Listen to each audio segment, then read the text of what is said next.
Time.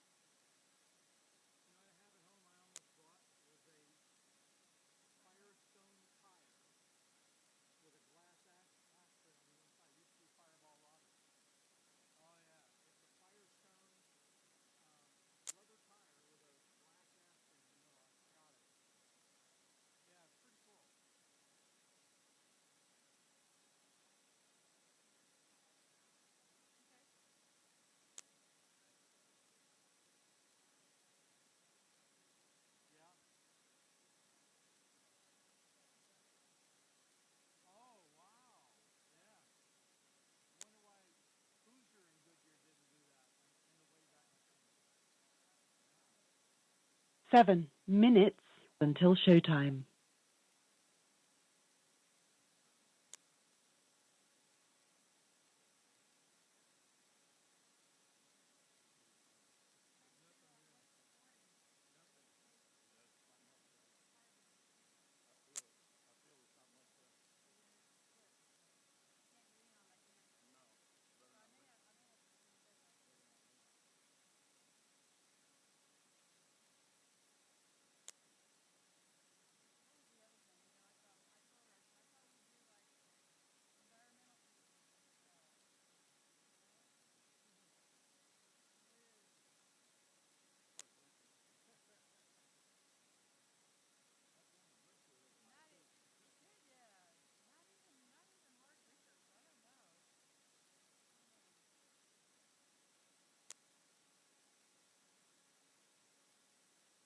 Six minutes until showtime.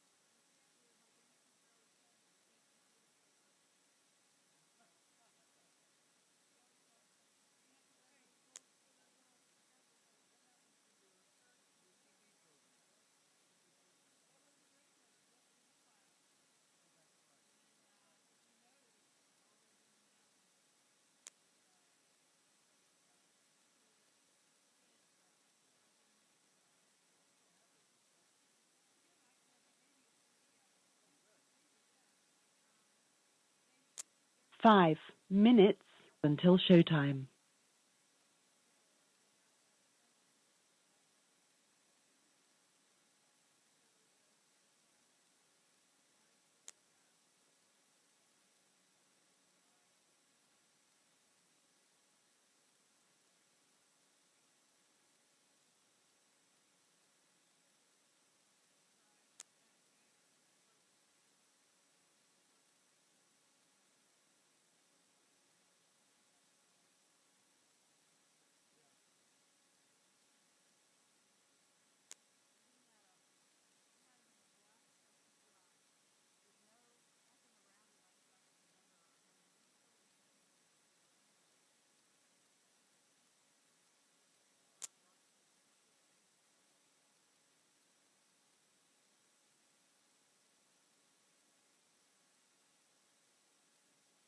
Four minutes until showtime.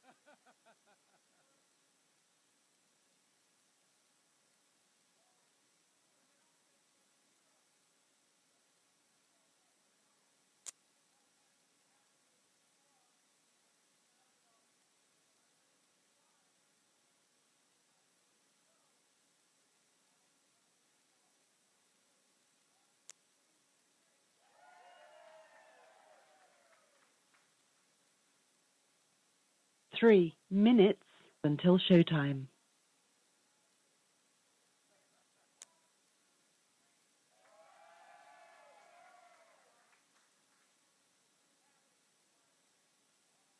By the way, the rumor is true. I am Alma's illegitimate son.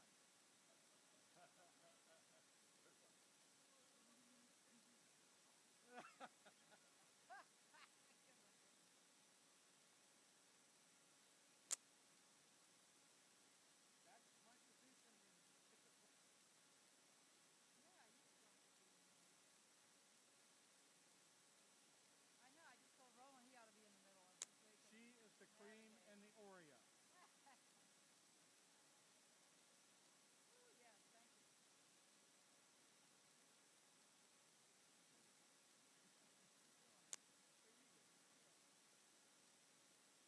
2 minutes until showtime.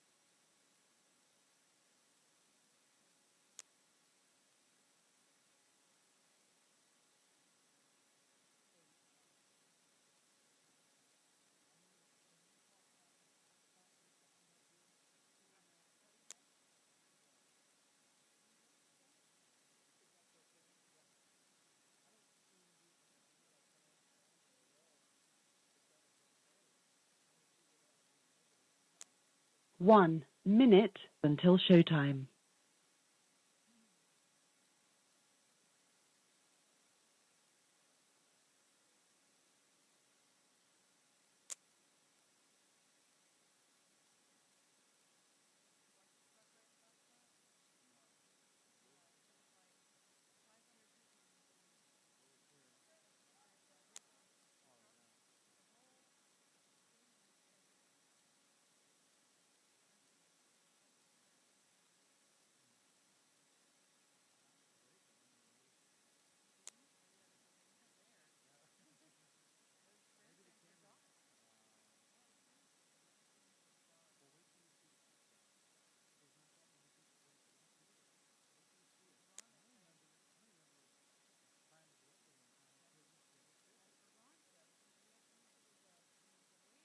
Your show will go live in 5 seconds. 4, 3, 2, 1. Blog Talk Radio.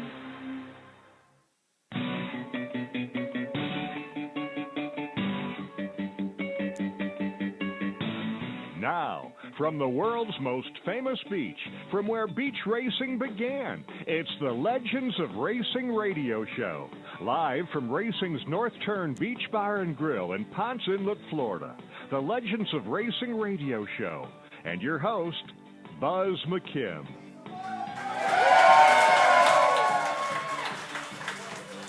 Buzz, where are you? Buzz had to be out of town, and he asked me to fill in, and I really feel honored to do that. I feel like family here because I have his lovely mother, Alma, is here. So I'm glad to be a part of this show. Good afternoon, race fans. How are you doing?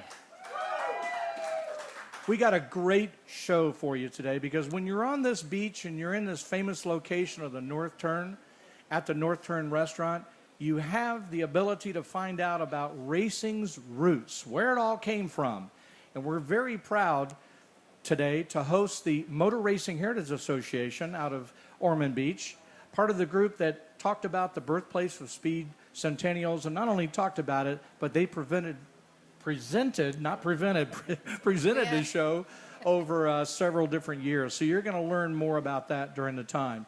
My two guests today are very special people. To my immediate left is Suzzanne Heddy, and then to her left is Dan Smith.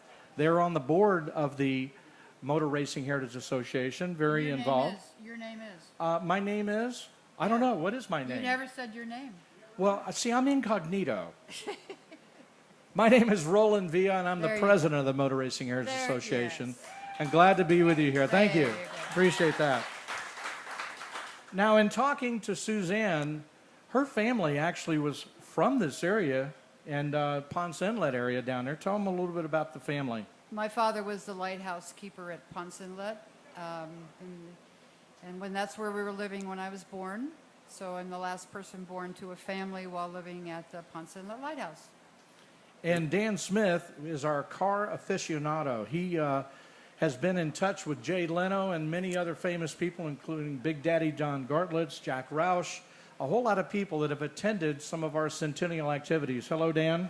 Hi, good afternoon. And is that local enough? She local enough for you?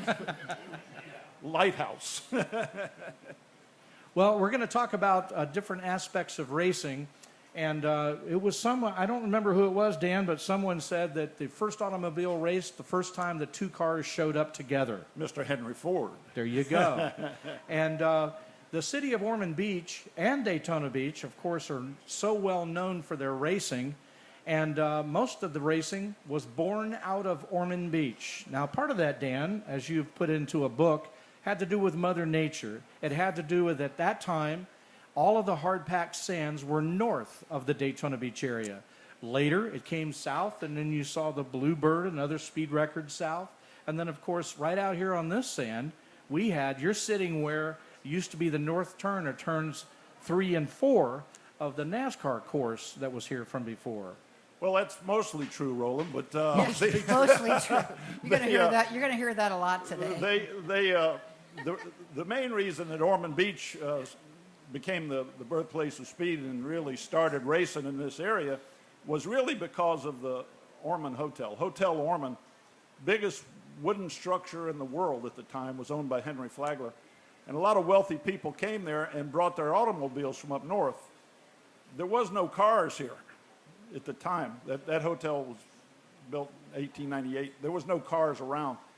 When they eventually started bringing a few cars and running them on the beach, they discovered what a perfect place it was to run an automobile. There was none in the United States at the time. There was no perfect place to run a car.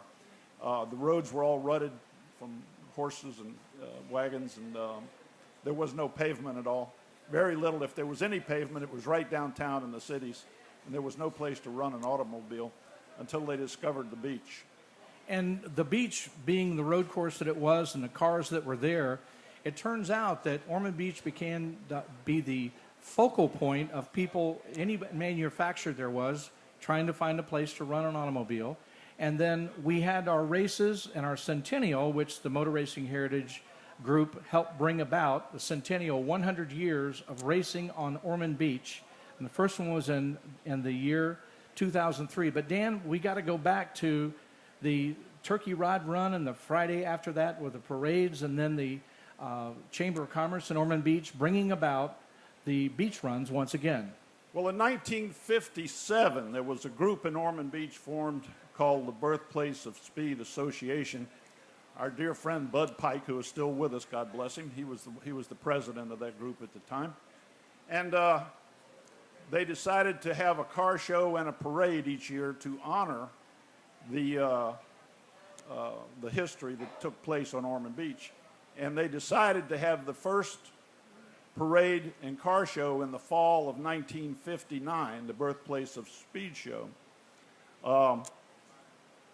Something else was happening in 1959, and Big Bill France got in touch with the people and said, look, I'm going to open my speedway in February. He said, could you have your parade and your car show then?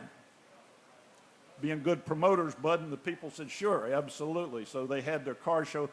That was the only year they had 2 parades and car shows, and that began in 1959 and continues till today, and is one of the oldest shows in the country. Now, because it was for pure antiques restored cars, mostly sponsored by the AACA, Antique Automobile Club of America, they turned the hot rods away. And as they turned the hot rods away, the guys were disappointed, so they went down to Bel Air and started doing a little show and shine of their own. Well, that little show and shine grew and grew and grew. Along came a fellow the late Rick DeLuey came along, and he sold it to the Speedway, and they started doing it at the infield and the Speedway. But that all began, really, the Turkey Rod Run began because on Thanksgiving, Ormond Beach's show turned them away. And that was probably not a good move. Probably not the best move they ever made. But that's how that evolved. And both of those shows are still going strong. Go ahead. But he asked you about the Birthplace of Speed reenactments, I thought. That's what we were talking about. We did in 2003, we did the first centennial. Do you want to know about the centennial or before that? Before that, because actually it took quite a few years of planning, starting back in '99. I got involved actually in '96, and boy, I was a guy that never volunteered for anything in my life back then. When I was in the military, when they would holler Smith forward, I'd stay back because there's plenty of Smiths. Somebody will go up there. So I didn't volunteer for anything. But the fellow from the Antique Automobile Club locally who was helping out the Chamber of Commerce with that show, he had his hands full. And I felt sorry for him. He was a likable fellow. And I felt sorry for him. And I said, I'll be your gopher. And we began in 1996. And the first meeting I went to with the Chamber of Commerce, they said, well, we have the car show on Saturday. We have the parade on Friday night. We need something for Sunday. No one said anything. You open your big mouth, you get in trouble, right? I said, well, we could stage some races. I always had racing in my blood. I said, we could stage some races on the beach. And he said, you're in charge of that. That'll be yours. If you open your mouth, you get caught. So we started doing that. In the beginning, we were only running Model A's, Model T's, a few Dodge Brothers, not many other cars, an odd Plymouth, something like that. But there came a time when, me not being the sharpest knife in the drawer, but I realized we were coming fast to 2003, which would be the 100-year anniversary of the very first race that took place on Ormond Beach. And it all became practice for that event. Eventually, the Chamber of Commerce got cold feet when they saw the old cars going too fast down the beach, which they weren't going very fast, believe me. But if they saw the car, they got afraid of the possibilities for accidents. We never had an accident. But then they said, well, we're going to drop it. And I had just joined the Motor Racing Heritage Association, a lot of our members are here today. So I went to the club and asked them if they'd be interested in picking it up. And luckily they did. And when the centennial came around in 2003, we were really the governing body of the whole thing. As it turned out, Suzzanne Heddy was vice president of the event, and I was the guy that secured the race cars. So we had a lot to do, and all of our members were involved. Suzzanne was very much involved in it. The last huge, big, gigantic event that she ran year after year, because we did it more than 1 year. Little known fact about Suzzanne Heddy, has anybody here heard of Biketoberfest? That's a long list. Doc Batchelor, world famous motorcycle racer Doc, who's been a guest here on this show, is in the audience. Good to see you. Suzzanne, you were very involved in getting that started in the Wayback Machine. No, that was Janet Kersey. Well, she did that, but you were very involved in motorcycles. I was in charge of Bike Week. Bike Week. I'm the mother of Bike Week. The bigger one of the two? Anyway, the mother of Bike Week. During that time, you helped start out and facilitate the centennial events. Tell us a little bit about that. Well, Dan came to me and we went to the chamber and got their cooperation, and we started planning for an event that was going to happen in the early of 2003 in 1999, which is, if you've worked on a big event, major event, you know that it takes that much planning. And Dan was the one that was mostly dealing with that long, extended time frame, because he had to get in touch with these people all over the world that own these very important race cars.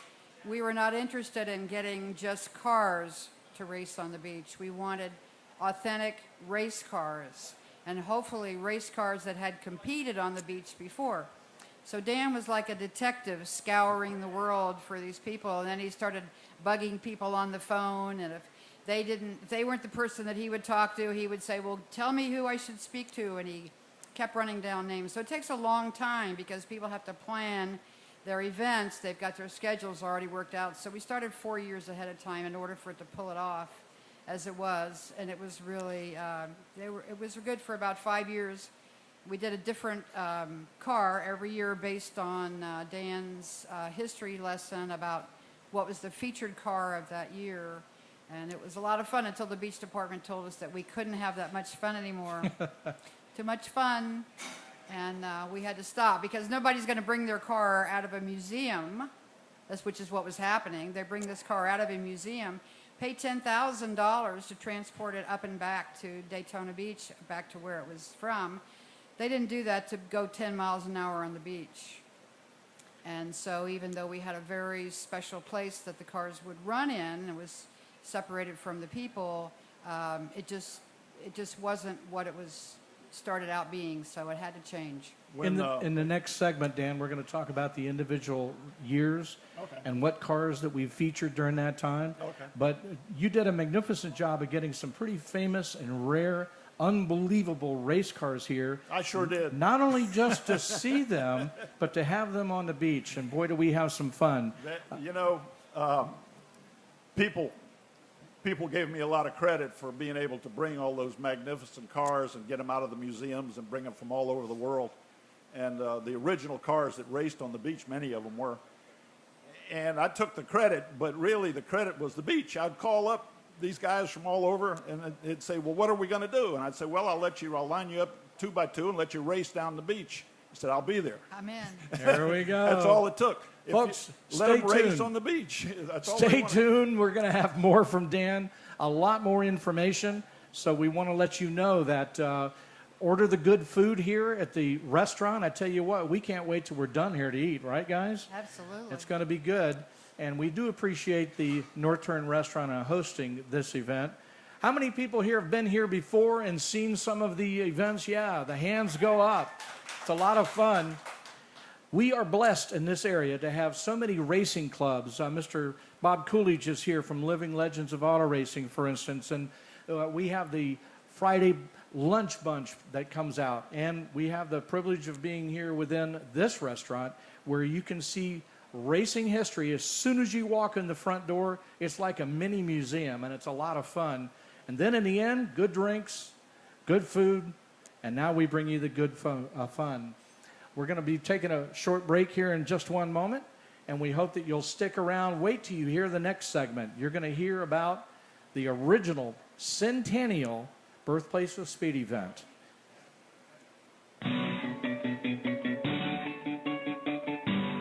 The caution flag is out. Time for a break. We'll be right back with the Legends of Racing radio show. Welcome to Homewood Suites by Hilton in Daytona Beach. You're right in the middle of all the action. Daytona International Speedway, the airport, One Daytona, Florida's newest entertainment and retail destination, and of course, the world's most famous beach. You'll love our newly remodeled 1- and 2-bedroom suites, along with our popular King Studios. You won't need your full kitchen, as Homewood Suites Daytona serves up complimentary breakfast and evening social. It's like home away from home. Go to HomewoodDaytona.com for Homewood Suites by Hilton in Daytona Beach. We're back from where it all began, racing's original North Turn Beach Bar and Grill. The Legends of Racing radio show continues with your host, Buz McKim. Yay! I tell you what, when they asked me to host this and they said that they were going to call me Buz McKim, I said, right away. I was very happy for that. We miss you, Buz. We'll look forward to seeing you again next week. Homewood Suites, one of the sponsors here. Let me tell you a little bit about that place near the Speedway, and it's worth staying the night just to get to the breakfast the following morning. It's a great place over there. Homewood Suites, a great sponsor here of the Legends of Racing radio show. All right, we're going to talk about the first centennial event. And this was an event that took a lot of volunteers, a lot of practice and patience, and we had a lot of people come into town. There was so much being coordinated, places to stay, other garages, how do we get the trailers on the beach? And we do want to thank the city of Ormond Beach because they were fantastic in helping us put it together, along with the Volusia County Beach Department. At least they were nice to us in the first few events. They didn't have any idea what was going to happen on the beach. We really didn't either. Dan and I, we got all these guys together, and Dan lined them up 2 by 2. We had heats running down the beach, and Roland was the flag man at the end. And Ron Piasecki was the flag man. I was the MC. We had those speed things that the police used so they could see their speed, and Dan had these heats, and we had a pit. We had a pit place for the people to work on their cars. It was really unbelievable, really. It was a lot of fun. You know what, too? Two of the racers, or at least 2 of the racers, maybe more, are here today. There's Doc Batchelor in the back. Doc, raise your hand. Doc was a big part of it. Doc was here, was there in 2003 racing his motorcycle, he and his wife. And then there's Al Wanser sitting right up here at the table. Raise your hand, Al. There you go. Al was there with his Model T Speedster. Model A? Hey. And we had several local racers, but people did come from all over the world and bring those cars from out of the museums. It was quite a thing. The TV show, if you ever watch Saturday morning car TV, Dennis Gage, My Classic Car, was there to film that day. And when the show aired, Dennis in the voiceover said, this had to be the greatest collection of Edwardian-era race cars ever put together. And as far as I know, it's never been topped. We had almost the same thing the following year in 04. But that first show in 03 was actually phenomenal. We had race cars of all varieties, Bentley race car. We had the original Wisconsin Special, the first car in the world to do 180 mile per hour, 3 miles per minute, right down on the beach here in Daytona. And that car was at the Ormond Beach show, and that car did that in 1922.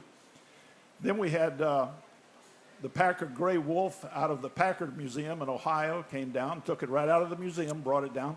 I caught those guys picking up sand in a container, and I said, what are you doing? And they said, well, we're going to take some of this Ormond Beach sand back to the museum and lay it around the tires as part of our display. That's how much they thought of racing on the beach. Everyone like I said before, it was so easy to get the cars to come here. People were just waiting for an opportunity to do it. And when we gave them that chance, it was not trouble at all. Everyone came on their own dime. We had no budget to speak of. And they spent their own money to come from all over the United States. It was really a lot of fun. The official logo of the Birthplace of Speed event, and also used by Ormond Beach, is on the radio show's website today. And you can go to Legends of Racing radio show on Facebook, and you can look at that logo that's on there. It's on my shirt. Oh, there you go, right on her shirt.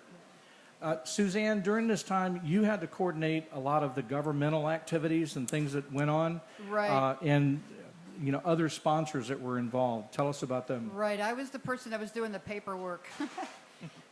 Going to the beach department. We had to go to the county council. Dan and I both went to the county council, so we had to write a resolution. If you've ever tried to do a big event like this, there's a lot of paperwork. We had to get an insurance. Our wonderful late Hilly Rife was the one that secured us insurance from a racing insurance company who, I don't know where he found these people, but he found some insurance company that could bona fide, write the insurance for the race, which I think that only happened a couple of years before they figured it out. What was going on. But if you look at the picture over there behind Alma, over there, the historic North Turn, you get a little bit of an idea of what it looked like when what we were doing. Of course, there weren't as many cars in our event, and our cars were going down the road, going down the beach 2 by 2. But you see how the people are right next to the cars? That's the way it was down here, and that's the way it was for us when we were on the beach. And part of my job was to keep the people out of the driving lane. So I was constantly trying to keep people off the track. And the Chamber of Commerce had fashioned this rope that was a mile long, right, Dan? Yep. And that's what we used. Who has a piece of rope that's a mile, eighth of a mile, right? How long was that rope? Well, the track was a quarter mile, but we had to have the rope was longer than that. It was close to a mile. So we stretched this rope down the beach, and everybody had to stay behind the rope. That worked for about 5 minutes. You know, Suzzanne touched on a good spot right there. The beach is famous for being the first hard-packed 26-mile straightaway in the world, and was the best racetrack in the world at the time. And it was, there's no doubt about it. From 1903 to 1935, it was the best racetrack in the world. But it was also the safest. They were holding races in other places, and William K. Vanderbilt Jr. held road races in Long Island, and the people were getting killed. I have a tape of that.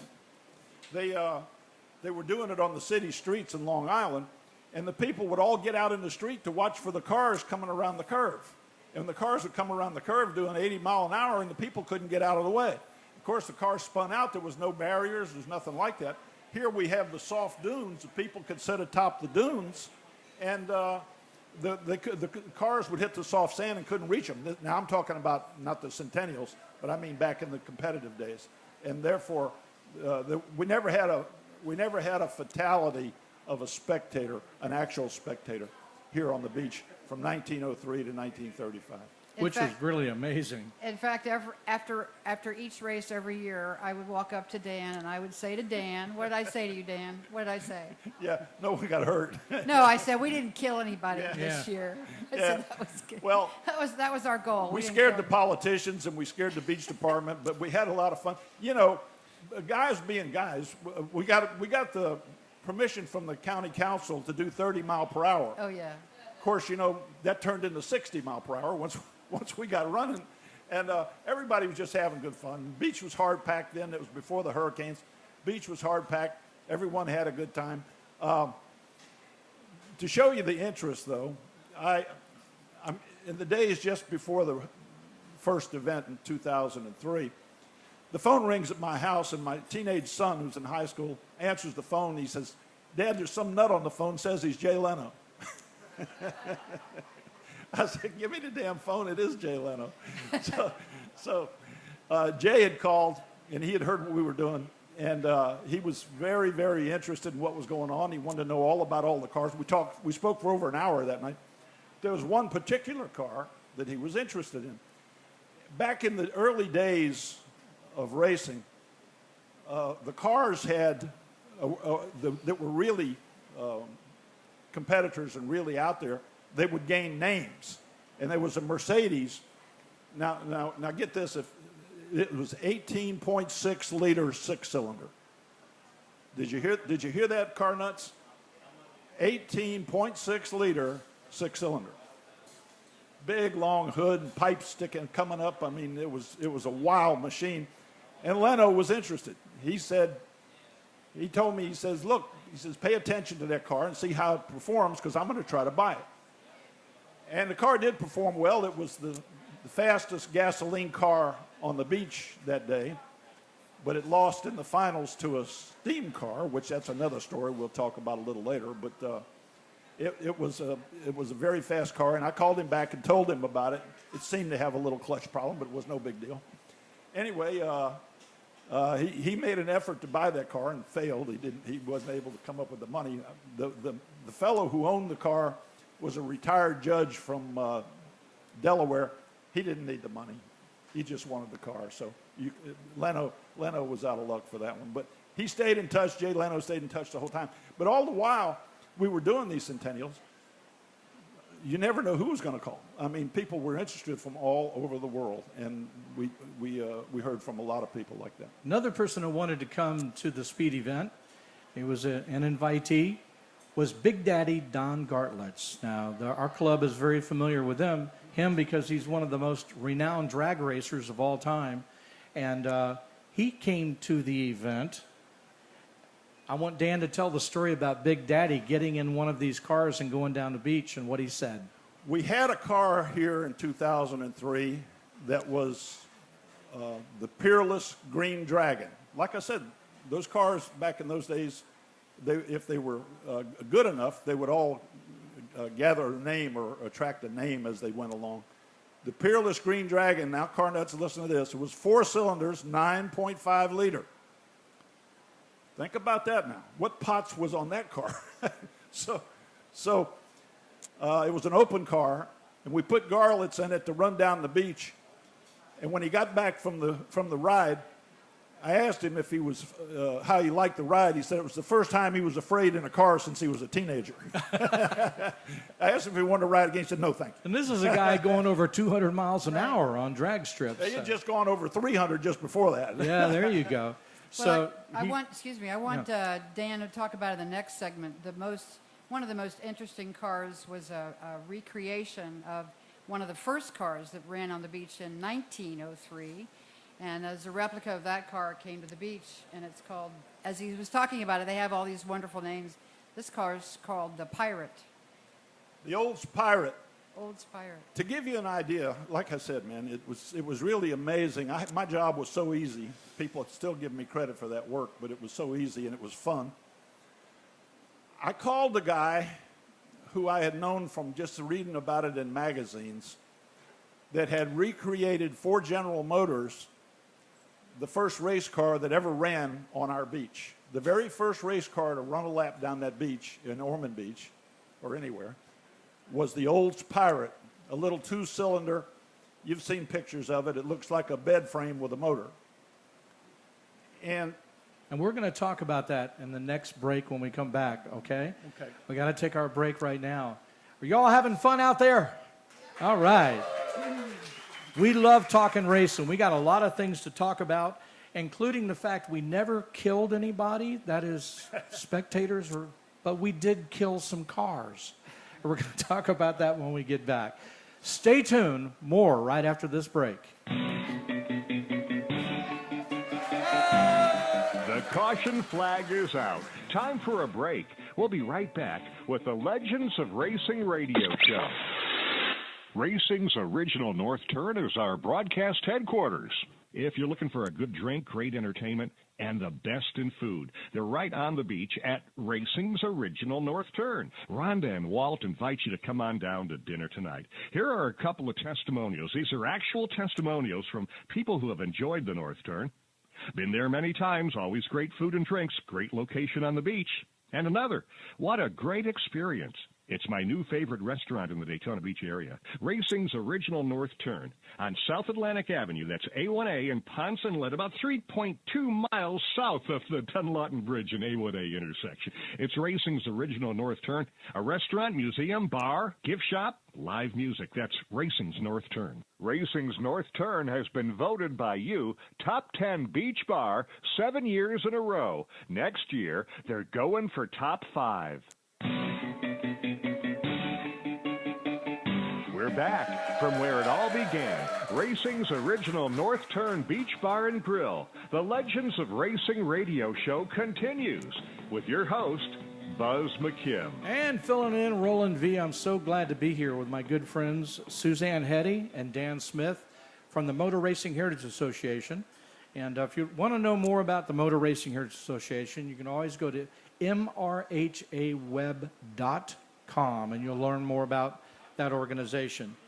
Before we get to those cars that matched up on the beach, you have something interesting here about Ponce Inlet, something you discovered recently, Dan. Tell me, jumping ahead, go ahead and talk about it. That's jumping way ahead, but not too long ago, I got an inquiry from a city commissioner, I've forgotten her name, but a city commissioner from Ponce Inlet. And she told me there was a strip of the asphalt from the original beach road course still here. I didn't know that. I said, you're kidding. She says, do you want to see it? I said, oh, hell yeah. I said, I want to see it. So she said, when we went, she asked me, she said, if we could find someone who's an expert in asphalt paving, we could determine if this is the original asphalt or not. My career was in asphalt paving. I spent 26 years doing asphalt paving in the Chicago area. I took one look at it. they hadn't made blacktop like that mixed with shells, crushed shells. See, we have no stone. There's no natural stone here in Central Florida. And in the early days, they would have to use crushed shell to mix asphalt.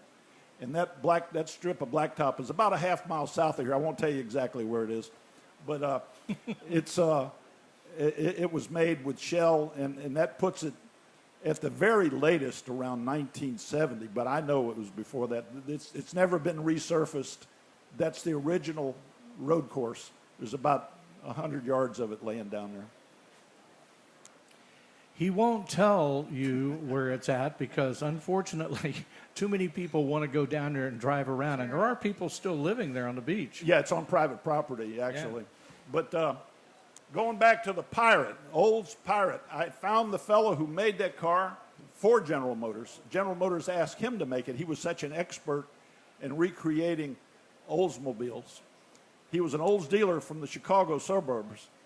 And when I called him, I said, you know, we're going to have this event, and the featured car would be the Olds Pirate. It was the first car that ran on the beach, and we're going to roll it up alongside a Winton and have the Winton and the Olds run the beach just the way they did in the beginning. And he said, how many cars do you want? I said, really? He says, yeah. He says, I can give you the Olds Pirate. He says, General Motors won't have any problem sending it. He says, do you want more than one? I says, yeah, I want all I can get. So General Motors sent a hauler down here with 8 antique cars out of the General Motors Museum, along with the Pirate and a crew of people to maintain it and help it run the beach. That's the interest we had. It's pretty cool, yeah. Let's talk about the subsequent years, who we honored and looked at, of course, leading up to the Stanley Steamer. Well, in 1907,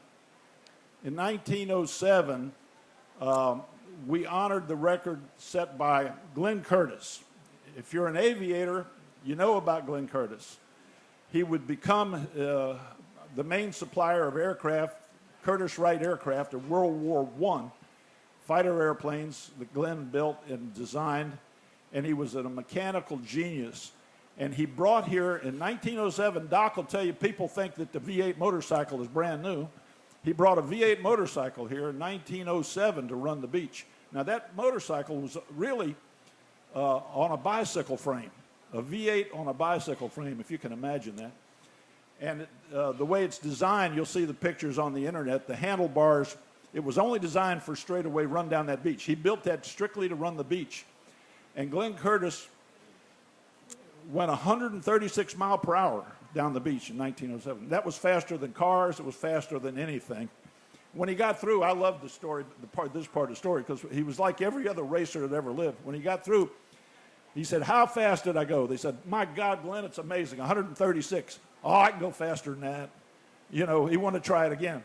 Luckily, the frame gave way and the thing collapsed. And they might have killed Glenn Curtiss on our beach, and we wouldn't have Glenn Curtiss as the famous. He is known as the father of the aviation industry. But Doc represented the Indian motorcycle that was part of the first race in '03, right, Doc? Yep. Yes, yeah, he your did. wife and his, yeah, so. Yep, Indian was here in the very first year in '03. By the way, on that Curtiss motorcycle, do you remember what the seat was? It was a toilet seat. Anyway, moving on to the Stanley Steamer days, that was kind of an interesting Really, time. one of the biggest centennials we had while we were doing those things was Stanley Steamer. And way back in the 90s, 98 or 99, like Suzzanne said earlier, I was up one morning watching the Saturday morning car shows, and it was from Pebble Beach in California. And as the announcer came down the line of cars, when he got to this lady standing in front of a Stanley Steamer, she said, this is the street version of the car that set the record on Ormond Beach. I said, wait, what a minute. What are they talking about Ormond Beach and Pebble Beach, California? I said, that's pretty cool. So I jotted her name down. Later on, I'd find out that she was the founder and president of the Stanley Steamer Museum up in Maine, Kingsfield, Maine. And I remember, I'll never forget, I sent her a note, and then my phone rings again, and she calls, she says, I can't believe it. She says, I can't believe my good fortune. She says, I've been trying to find somebody that would be our liaison in Ormond Beach for the centennial that's coming up in 2006. Now that's 7 or 8 years out. She was already working on it, and I guess so was I. And we became good friends, and we started working together. And for the very first centennial, we had 4 Stanley steamers, none of them from here. We had none here in town. We had 4 Stanley steamers on the beach, which was a lot of fun. In fact, I wrote a book called The World's Greatest Beach, and I put those Stanley steamers on the cover. The Stanley steamers were here in great numbers. There was a Stanley steamer, though, that had set the record that wasn't beat for several years, right, Dan? Well, the Stanley steamer race car called the Rocket, like I said, they all had names. The Rocket, in 1906, went 127 mile per hour down the beach. That was significant for a lot of reasons. The main reason is it was the first American car to set a record on the beach. Before that, the records had been falling. William K. Vanderbilt went 92 mile per hour for a world's record in a Mercedes. And there had been a lot of foreign cars setting records, Napiers and whatnot. But all the cars were foreign cars that were doing the real speed runs. We were a little behind in the beginning. The Americans were not as advanced in gasoline engines as the Europeans, especially the French. French were way ahead of us. But the French, when the records started coming in from 1903 and 1904, 1905, the French denied that they were records. They wouldn't give them any official notice. Until 06, they decided, okay, we're going to come to Ormond Beach and we're going to show those Americans, we're going to show them a thing or two. And they brought their best team. These were Dirac automobiles. That's a name lost to history. I understand that. Just leave it to say they were big engine, fast cars. And they had full complement of mechanics and crew. And they brought them all over here to really rub our nose in it. But they didn't count on the little Stanley steamer's Rocket. The little thing, it looked like an upside-down canoe. And it was, I didn't know it until we raced them on the beach in the recreation. The Stanley steamers are instant speed. They have no transmission. It's just pure torque. And from the moment I was going to say nail it, but they don't nail it. They open the valve. They open the valve. The thing jumps into full speed, and within 100 feet, it's at top speed, and away it goes. You can't catch it. And we had a large contingent of those automobiles on Ormond Beach back in 2006. Mentioned a minute ago, we never harmed a spectator, but we sure killed a race car. We're going to talk about that Almost when we get killed back. me, too. Almost killed me, too. You'll hear more about that.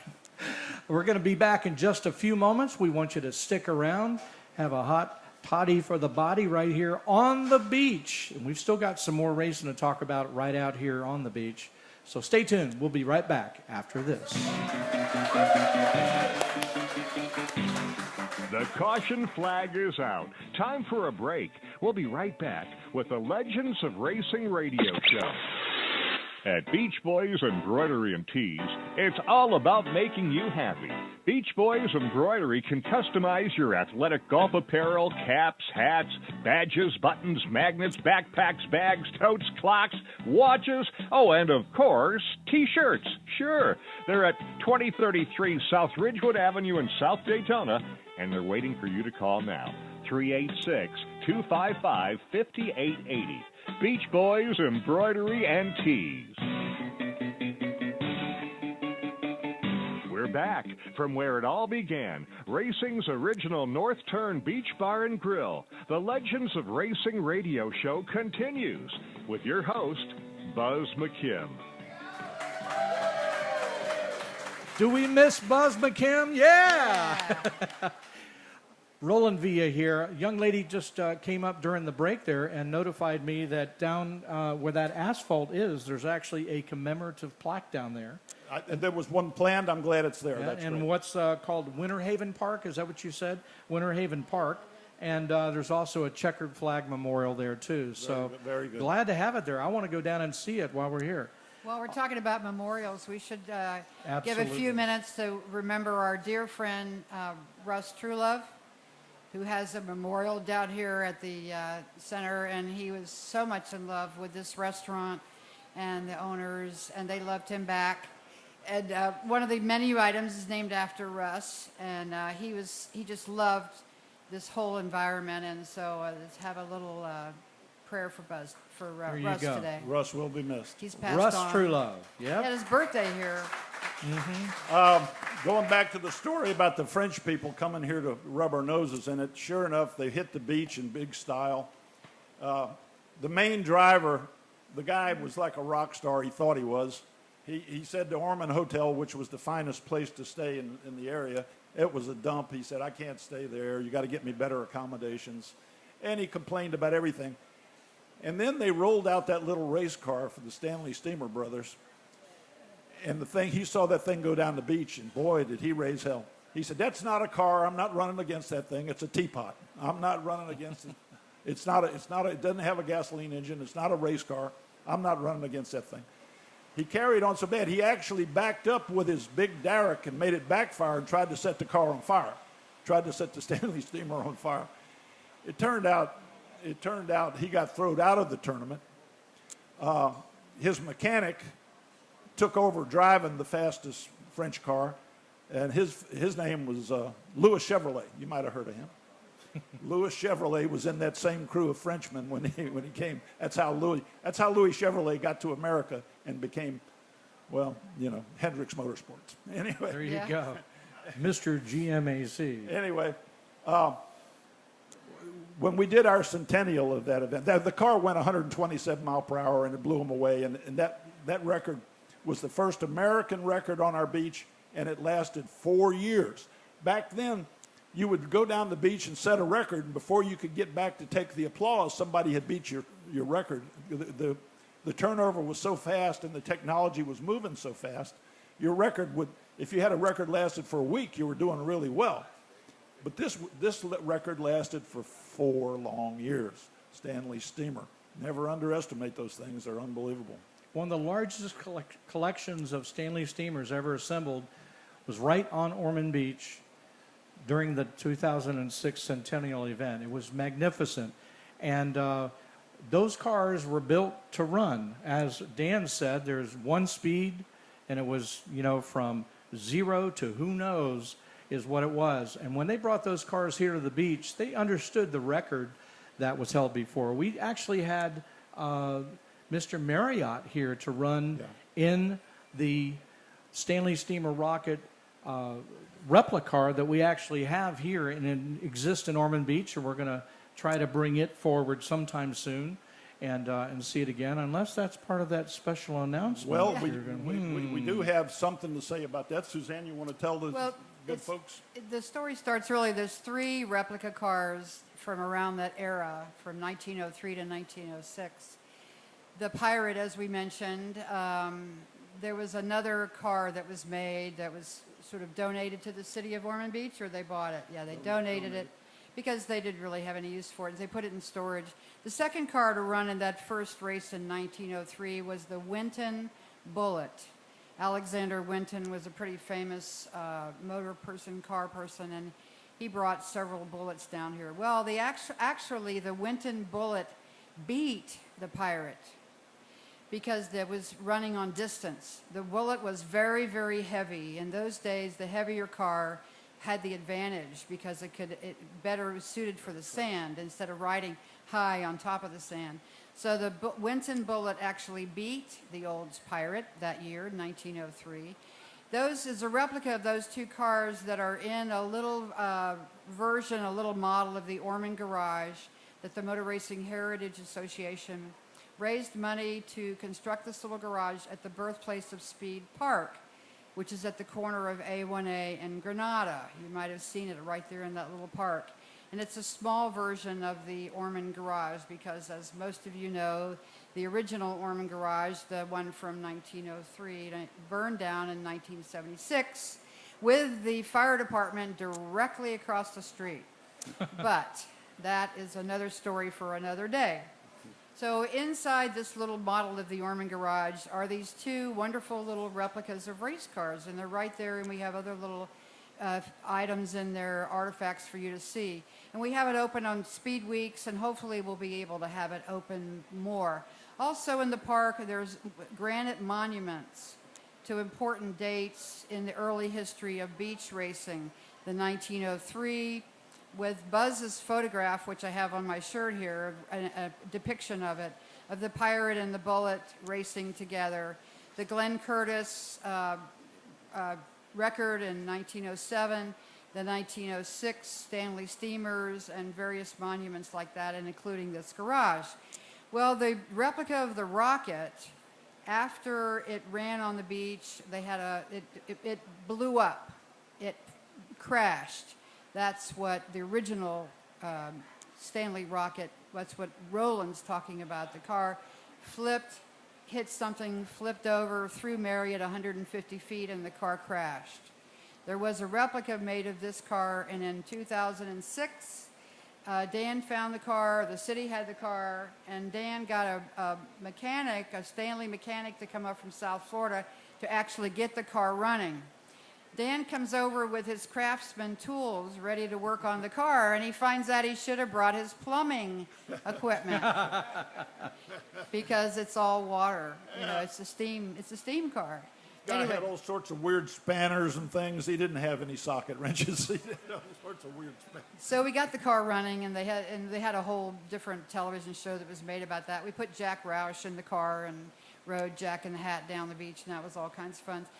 The city took the car back. For a long time, it was out at Daytona, USA. You might have seen it out there along with the Bluebird, and it was in front of the Orman garage. Well, we got a call from Tallahassee that was Dale Earnhardt Jr. was doing a racing exhibit. I was working at the Historical Society, and I said, well, if you're going to do a racing exhibit, you should get the rocket. But we'll tell you about that in the next segment. You got it. And I still have the story coming about the day we killed a race car.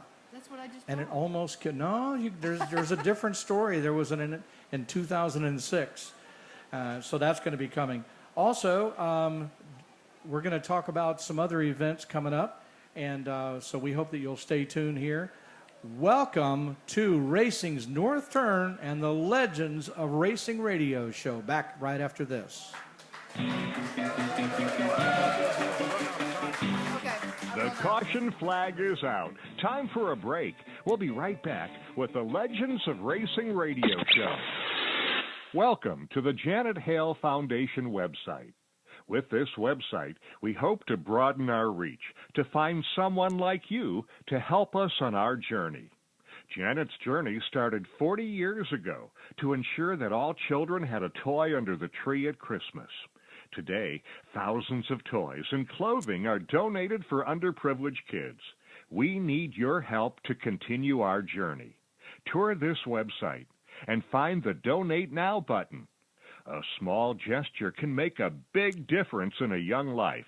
We need your help. Visit us on Facebook, Janet Hale Foundation, or call 386-256-0752. We're back from where it all began, racing's original North Turn Beach Bar and Grill. The Legends of Racing radio show continues with your host, Buz McKim. All right. Once again, Buzz will be back again next week for the show. You'll see it each and every Friday at noon, live from Racing's North Turn. Check out the Facebook, which is the Legends of Racing Radio Show. Well, you don't have to put the "the" in it. The Legends of Racing Radio Show. All right, we're going to tell you about the day that we killed a car at a centennial event. Let me set up the scenario here. Many, many spectators were there. Yours truly, as the MC, I was kind of the guy that used to hold up the sign like Mr. Multane over there and get the people really going for what went on. There was some very serious racers there that went down the beach at pretty high speeds. And there was a couple different racers that decided that they couldn't decide who was really the number one person. And it got down to a pair of cars. And I made an executive decision that to this day Dan Smith regrets. Yeah. And I made the decision that we were going to match these two cars up. Even though we figured out we knew who the winner was, we wanted to try out those cars once again. That's almost true. That's almost true. So, Yeah, I told see, you. I knew Did I you'd say it tell more you? than once. We ran the two fastest cars off in the final. Now, it turned out these two fellows were longtime members of the Steam Club, and there was bad blood between them. One guy was a giant of a guy and just a kind of a nasty fellow who's passed away now. Kind of a nasty man and a little intimidating. Anyway, the two Steam cars lined up, and we ran them off, and the big guy lost by about a foot. And that was all well and good. That was the finals, and the show was over, but not for Roland. Roland egged the crowd on. Oh, that was too good a race. Come on, he asked the crowd, give some applause and encourage Dan to run them again. Dan didn't want to run them again. He says, come on, everybody. Pretty soon there's a chant going up because of Roland. There's a chant from the crowd. And I go to the guy that won, and naturally he don't want to run again. He says, my car is not doing well. He said, it's about to blow up. And he says, I can't run again. And I says, well, you hear him. I said, he's a nice guy, that guy. I said, you hear him. Of course, the guy that lost, the big fellow, he wanted to run again to have another chance at it. So finally they agreed to run. We get them side by side. Tim Sullivan had been dropping the green flag, and I got him out of there, and I took the green flag, and I stood in front of them about from here to the bar. And when I dropped the green flag, I want to say revved them up, but they don't. They build the pressure, the steam pressure up before they open it up. And when they did open it up, the car that was sick exploded. Metal parts came whizzing by me like shot out of a cannon on both sides. Hot oil mixed with water splashing around my ankles. And, of course, the other big guy, he ran on down the beach and came back and says, where's my trophy? I won. And I'm the guy now who's got to tell him he didn't win. And this is one of the nastiest humans you'll ever meet. I didn't. And all I could think of was, damn it, Roland. But we did get the race done, that's for sure. And that was a great year for the participants, from all over the world to come there to see it. There was a video made of that Dan and I narrated, and that was a lot of fun. Okay. And we didn't kill anybody. And we didn't kill anybody. We killed a car. Didn't kill me. anybody. Never didn't kill me either. We really didn't. Anyway, so we had this replica rocket, and it goes up to Tallahassee and wows everybody, and it comes back. And in the meantime, while it's up in Tallahassee, the Speedway's made a deal, which I'm sure they had in place a long time ago, to put the International Motorsports Hall of Fame in the Daytona USA location out at the track. And so the gentleman put a very, very wonderful car called the 999. You might know it's in front of the Orman garage because the rocket wasn't there. So the rocket has been in storage now for, 3 years, long time. And one of our Motor Racing Heritage members, who's not paying attention right now he looks up, Dick Hildebrand, made a really wild idea, like he often does at our Motor Racing Heritage meetings. One of his wildest ideas was, why don't we ask the Ormond Beach entrepreneur who owns all the property up in the restaurants in Ormond Beach on Granada if he would like to have the rocket in one of his restaurants? And I went, oh my goodness, what an idea that is. And so a couple years go by and nothing happens, and then we start to thinking, and the rocket doesn't get back to the Speedway, and the guy says, well, I don't know what I'm going to do with it, and blah, blah, blah. So anyway, we went to Bill. In the meantime, Bill Jones, I'll give you a little background. I forgot to mention to you that Bill Jones owns the second original Orman garage, which is the one that's on the West Granada across from the Grind by City Hall. It's made out of brick. It was constructed in 1919 because the people who were working on their cars at the wooden Orman garage on the beachside were worried that they were going to have a fire, which they ended up having. So they constructed this other concrete garage so they could work on the motors down there. Bill Jones owns it. He's done a really nice job in preserving the building. He's going to put a a craft brewery in there, and he is very amenable and very excited about taking the Rocket as a, he'll be like the caretaker of the Rocket. He won't own it. The city of Ormond Beach will retain ownership, but it'll be on permanent display in a big area in front of the restaurant in this recreated office space, which anybody can walk by at any time and see this car in full display 24 hours a day, 7 days a week. So as soon as the craft brewery gets built, we're going to move that car, which is going to be an event in itself to bring this car out of storage, get it onto a trailer, which will be interesting, bring it over to Granada Boulevard from Public Works, and then get it into this restaurant. We may need some muscle to pick up the car to get it into the restaurant. But anyway. That restaurant is going to actually, Suzzanne and I met with Bill Jones a few weeks ago and made this deal to put the car there. And that restaurant is going to become a de facto birthplace of Speed Museum with all of the artifacts. And Roland mentioned some of the film we have are going to run on a loop in there. And it'll be on display in this brewery and grill that inside the old 1919 Ormond garage. We're very excited about that. So thanks, Dick, for having another one of your wild, harebrained schemes. Ladies and gentlemen, the Stanley Steamer lives again. Yes.